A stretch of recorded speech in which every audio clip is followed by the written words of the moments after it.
At the beginning of the 20th century, Europe stood at the height of its global influence. Its great powers controlled vast colonial empires that stretched across Africa, Asia, and the Pacific. London, Paris, Berlin, Vienna, and St. Petersburg were among the most powerful cities on Earth. New inventions such as automobiles, telephone, electrical lighting, and modern factories were transforming everyday life. Railways connected nations, international trade flourished, and scientific progress seemed unstoppable. To many Europeans, the future appeared bright. Newspapers celebrated economic growth and technological innovation. The educated classes often believed that modern civilization had become too advanced for another major continental war. Diplomacy, commerce, and political cooperation were expected to prevent conflicts on the scale of the Napoleonic Wars. Yet beneath this optimistic surface, powerful tensions were quietly growing. European governments were competing for colonies, military strength, and political influence. National pride increasingly shaped public opinion. Armies expanded, naval fleets grew larger, and military planners prepared for future conflicts that many hoped would never come. The continent seemed stable, but the balance was fragile. Hidden beneath decades of prosperity was a network of rivalries that connected every major power. It would take only a single spark to ignite a crisis capable of consuming the entire continent. By 1914, Europe had divided itself into two major systems of alliances. These agreements were originally designed to provide security, but over time they created a dangerous situation in which a conflict involving one nation could rapidly spread to many others. On one side stood the Triple Entente. France and Russia had formed a military partnership in response to Germany's growing power. The United Kingdom, although not formally tied to every military obligation of its partners, increasingly cooperated with both nations. Together, they represented enormous industrial, military, and colonial strength. Opposing them was the Triple Alliance. Germany, under Kaiser Wilhelm II, had become one of the fastest-growing industrial powers in the world. It maintained close ties with Austria-Hungary and Italy, creating a powerful bloc in Central Europe. These alliances created a climate of mutual suspicion. Military leaders developed detailed war plans that depended on rapid mobilization. Governments feared that any delay in responding to a threat could prove disastrous. As a result, political crises became increasingly dangerous. Many leaders believed that the alliance system preserved peace through deterrence. In reality, it meant that a dispute between two countries could eventually draw in entire continents. Europe had become a tightly wound mechanism, waiting for something to set it in motion. The region most likely to trigger such a crisis was the Balkans. Located in southeastern Europe, the area was home to numerous ethnic groups, religions, and national identities.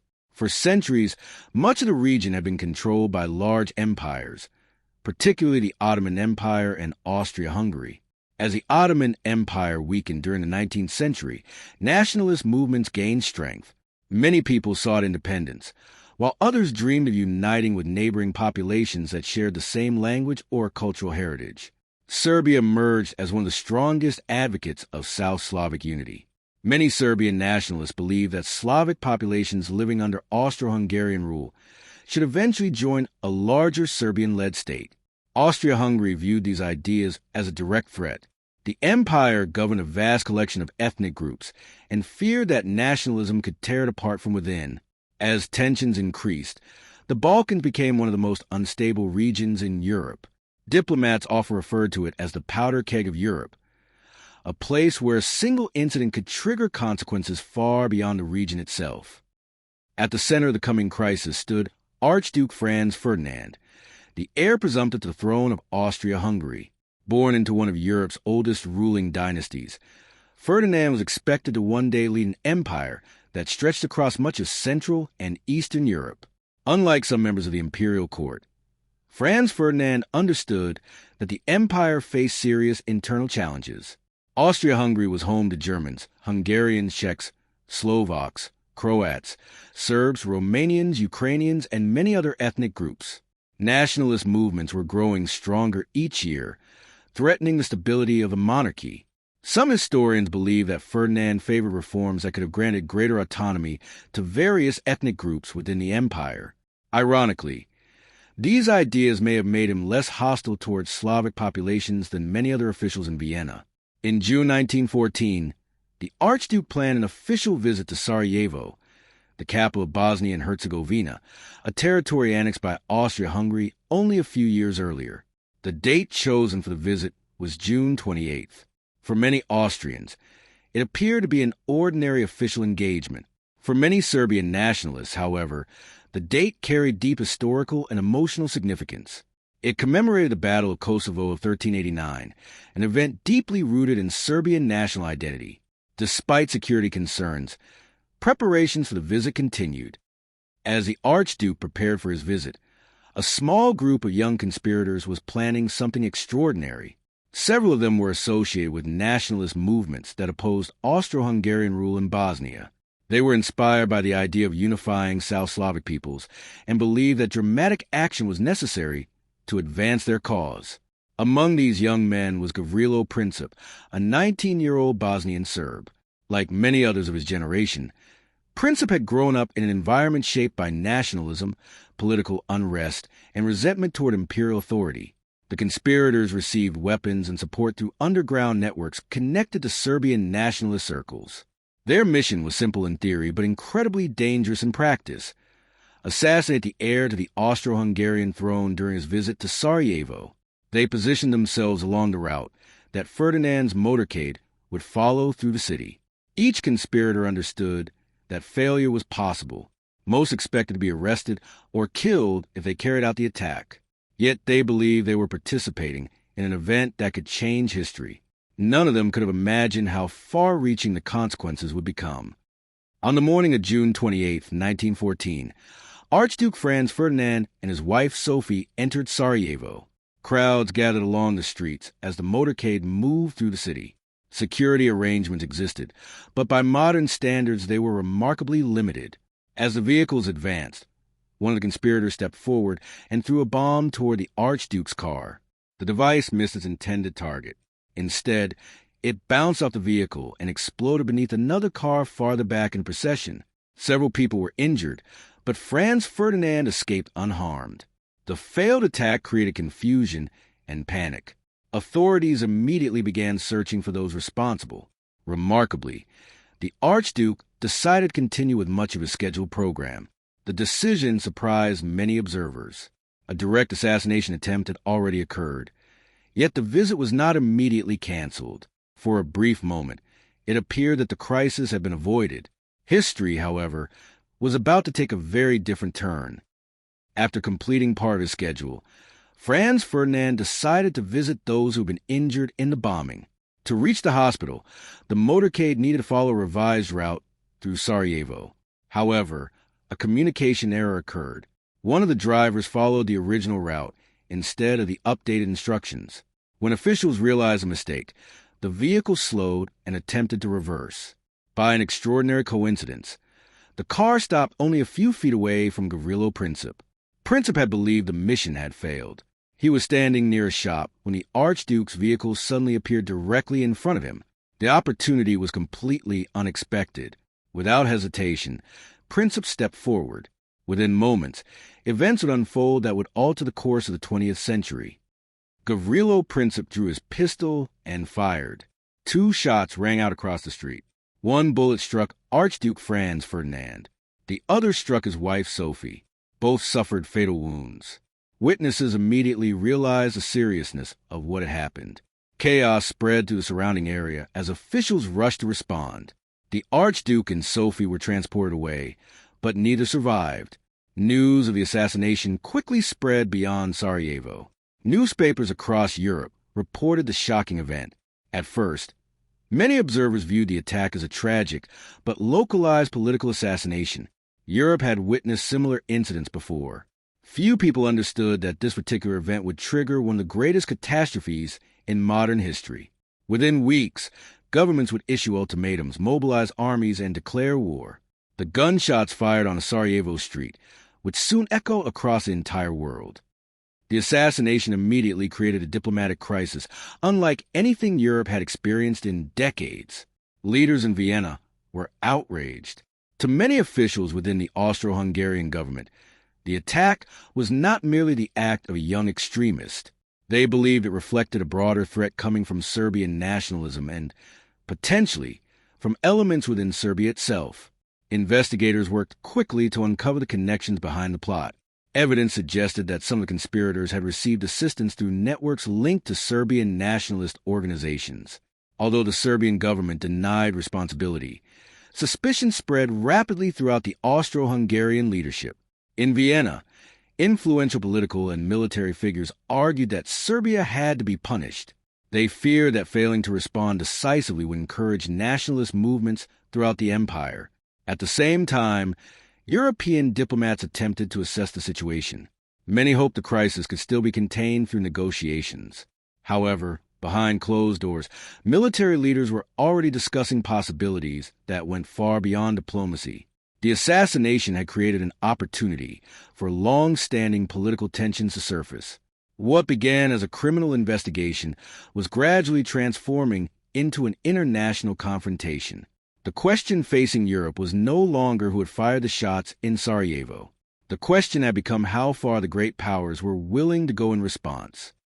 Austria-Hungary understood that any military action against Serbia carried significant risks. Serbia maintained close cultural and political ties with Russia, one of the largest military powers in Europe. If Russia chose to intervene, the conflict could expand rapidly. For this reason, Austrian leaders sought support from Germany before taking action. In early July 1914, German leaders offered what historians later called the blank check. Germany assured Austria-Hungary that it could count on German support, even if a confrontation with Serbia led to a wider war. Encouraged by this commitment, Austria-Hungary prepared a formal ultimatum. On July 23rd, Serbia received a document containing a series of demands. Some of the conditions were intentionally severe. Among them were provisions that would allow Austro-Hungarian authorities to participate in investigations inside Serbian territory. Many observers recognized that accepting every demand would seriously undermine Serbian sovereignty. The ultimatum was designed with a short deadline, placing enormous pressure on the Serbian government. Europe watched anxiously as the clock began to run. The decisions made over the following days would determine whether peace could still be preserved. Faced with enormous pressure, Serbia carefully reviewed the ultimatum. The Serbian government understood the seriousness of the situation.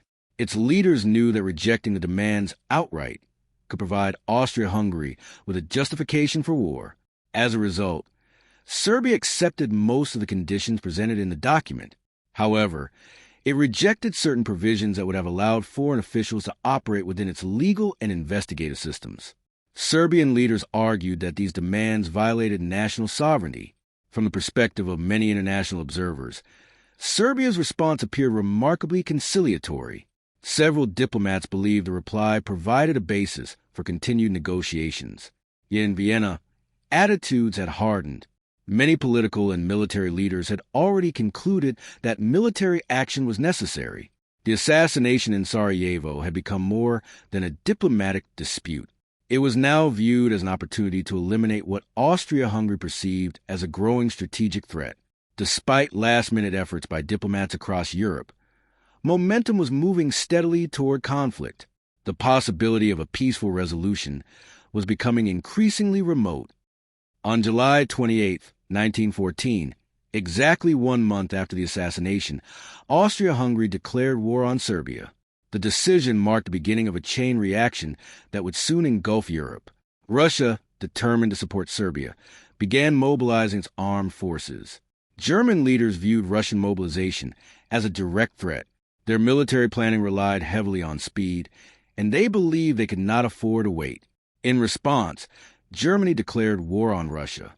Soon afterward, Germany also declared war on France, Russia's principal ally in Western Europe. The alliance system that had been built over decades was now activating exactly as critics had feared. One declaration of war led to another. One mobilization triggered another.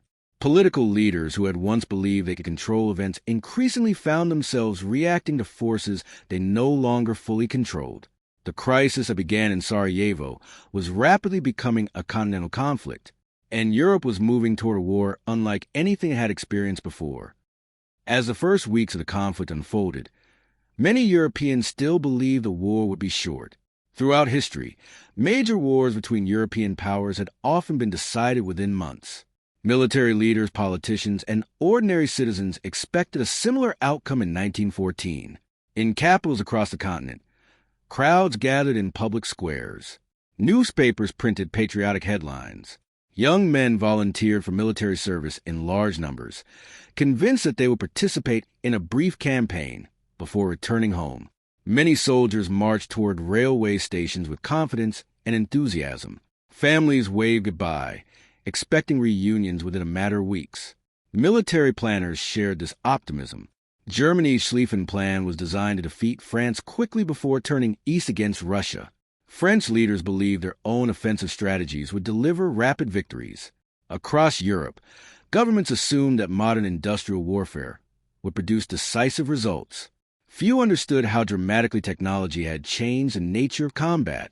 Machine guns, rapid-fire artillery, barbed wire, rail-based logistics, and mass mobilization had created conditions unlike any previous conflict. The scale of industrial production meant that nations could sustain enormous armies for extended periods. The war that many expected to end by Christmas was already showing signs that it would become something far larger, far longer, and far more destructive than anyone had imagined. As the months passed, those early expectations collapsed. The rapid victories predicted by military planners failed to materialize. Instead, armies dug defensive positions that stretched across vast distances. These trench systems would soon become one of the defining symbols of the First World War. On the Western Front, soldiers lived in conditions that were often miserable. Mud, cold, disease, artillery bombardments, and constant danger became part of everyday life. Entire battles were fought for gains measured in hundreds of meters. Industrialized warfare demonstrated a level of destructive power never before witnessed in human history. Massive artillery barges could devastate entire landscapes. New weapons and technologies appeared as nations searched for advantages over their enemies. The conflict expanded beyond Europe. Colonial troops were drawn into the fighting. Naval battles occurred across distant oceans. Economic resources from around the world became part of the war effort. By the time the conflict finally ended in 1918, more than 4 years had passed. Millions of soldiers and civilians had lost their lives. Entire regions had been devastated. Several of Europe's great empires, including the German, Austro-Hungarian, Ottoman, and Russian empires, had either collapsed or been fundamentally transformed. The world that existed before 1914 was gone forever. Looking back, it is remarkable to consider how a single event in Sarajevo helped set these developments into motion. Of course, the First World War was not caused by one assassination alone. The rivalries, alliances, military planning, nationalism, and political tensions had been building for decades. The foundations of the crisis already existed long before June 1914. Yet the assassination of Archduke Franz Ferdinand provided the spark that ignited those underlying forces. Without the tensions already present in Europe, the attack might have remained a regional tragedy. Without the assassination, however, the crisis that followed might never have unfolded in the same way. History is often shaped by the interaction between long-term forces and unexpected moments. Sarajevo became one of the clearest examples of that reality. The shots fired on June 28, 1914, lasted only seconds. The consequences lasted generations.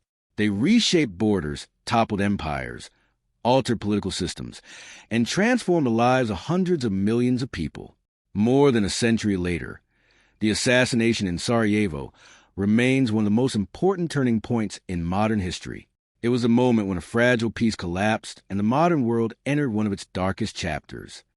A single street in Sarajevo, a handful of conspirators, 2 gunshots. From those seemingly isolated moments emerged a global conflict that would change the course of the 20th century. The First World War reshaped nations, transformed societies, and laid the foundations for many of the events that would define the modern world. Its origins remind us that history is rarely driven by a single cause. Instead, it is often the result of decades of tension suddenly unleashed by one decisive moment. In June 1914, that moment arrived. and the world would never be the same again.